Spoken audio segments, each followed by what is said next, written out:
ይበልልኝ ከምን ዋታላ ቆቀለ አታይ ለዛኝ ፈቃደኛ ነህ እስቲ አልሞትም ባል ድገም አልሞትም ባል ይኸውልህ እኔ በአንተ ላይ አንተን አልፌ ወደ አባቴ ጋር እየሄድኩ ነኝ። አባቴ ስም እንደምን ስማ ያለው ጊፋቶ የሚባል ሰው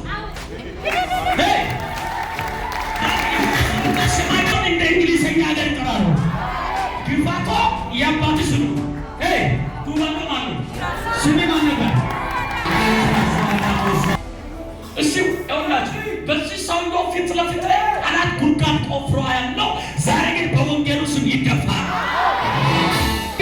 መች ወዲህ ይሞታል ተብሎ እየተጠባበቀ ነው የሰው እኔ አነት መች ይሞታል ከበሊ ከበል ሶዲ ሶዲው ቆቁይ እግራ ቆማጩ ብዙ ጊዜ ያፈታ ታገኙ ምን አቁት ኢየሱስ መንዲሶ ኢየሱስ በቃ ተሰቃያ እንቱ የለዋን መሞለከ አዲን ከሸነቲ ካውን ለውታን ትሉሉ ኢላውን እንባል ሰው ታውቃለህ የማን ልጅ ያንተ ልጅ